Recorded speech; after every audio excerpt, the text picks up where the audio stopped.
కాంగ్రెస్ ప్రభుత్వం బీసీ సమాజాన్ని మరోసారి మోసం చేస్తుందంటూ ఆరోపిస్తున్నారు బీఆర్ఎస్ నేతలు. కామారెడ్డి డిక్లరేషన్లో 42% రిజర్వేషన్స్ ఇస్తామని ప్రకటించి కాంగ్రెస్ మోసం చేసిందన్నారు.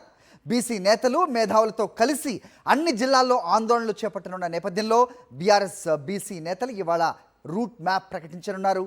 ఈ నేపథ్యంలో తెలంగాణ భవన్ బీఆర్ఎస్ బీసీ నేతల కీలక సమావేశం జరగనుంది.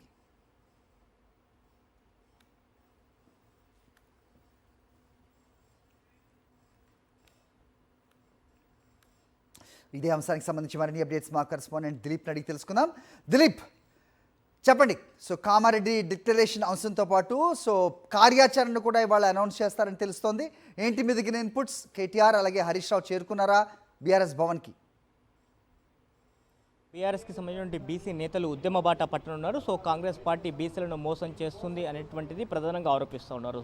ఎన్నికలకు ముందు కామారెడ్డి డిక్లరేషన్ పేరుతో ఇప్పటికే బీసీలను మోసం చేసింది. తాజాగా కూడా 42% రిజర్వేషన్లు అమలు చేయకుండానే పంచాయతీ ఎన్నికలకు వెళ్తున్నటువంటి నేపథ్యంలో పార్టీ పరంగా రిజర్వేషన్లు కల్పిస్తామని చెప్పి మరోసారి కూడా బీసీలను కాంగ్రెస్ పార్టీ మోసం చేస్తుంది అనేటువంటిది ప్రధానంగా బీఆర్ఎస్ పార్టీ బీసీ నేతలు ఆరోపిస్తున్న పరిస్థితి కనిపిస్తుంది. ఈ నేపథ్యంలోనే కాంగ్రెస్ పార్టీ బీసీ నేతలకు బీసీ బిడ్డలకు చేస్తున్నటువంటి మోసాన్ని తెలంగాణ వ్యాప్తంగా బీసీలకు తెలియజేయాలని ఇటు బీఆర్ఎస్ బీసీ నేతలు నిర్ణయించుకున్నట్టుగా తెలుస్తుంది. ఈ నేపథ్యంలోనే ఇవాళ ఇటు బీఆర్ఎస్కి సంబంధించిన బీసీ నేతలందరూ కూడా తెలంగాణ భవన్ వేదికగా భేటీ కానున్నారు. ఉద్యమ కార్యాచరణను ప్రకటించనున్నారు.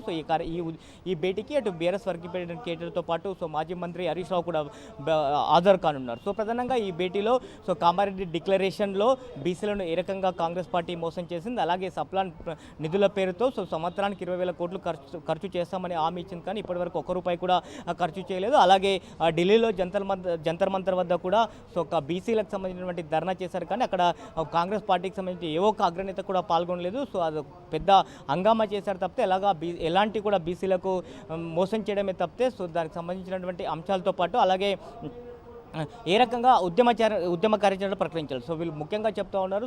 పంచాయతీ ఎన్నికలకు కానీ అలాగే స్థానిక సంస్థల ఎన్నికలకు కానీ 42% రిజర్వేషన్లు అమలు చేశాకనే ఎన్నికలకు వెళ్ళాలి అనేటువంటిది బీఆర్ఎస్ బీసీ నేతలు పట్టుబడుతున్నటువంటి నేపథ్యం కనిపిస్తూ ఉంది. కాబట్టి జిల్లాల వ్యాప్తంగా కూడా అన్ని జిల్లాల్లో జిల్లా కేంద్రాలతో పాటు మండల కేంద్రాలలో కూడా బీఆర్ఎస్ కాంగ్రెస్ పార్టీ కానీ ప్రభుత్వం కానీ అలాగే బీసీ బిడ్డలను ఏ రకంగా మోసం చేస్తుంది అనేటువంటిది నిరసనల ద్వారా ఏ కార్యక్రమాలు చేపట్టి తీసుకువెళ్ళాలి అనేటువంటిది ఇవాళ చర్చించున్నారు.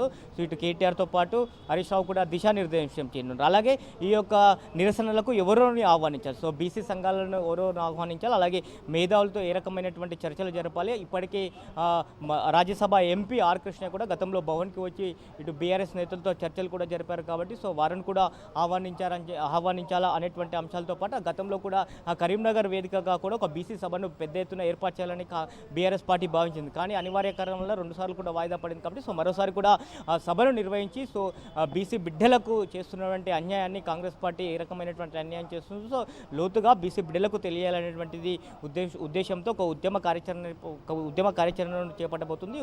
ఈ ఉద్యమంలో బీసీ నేతలతో పాటు ప్రజా సంఘాలు కూడా పాల్గొనేలా కొన్ని కార్యాచరణ అయితే ప్రకటించే అవకాశం ఉంది. రైట్.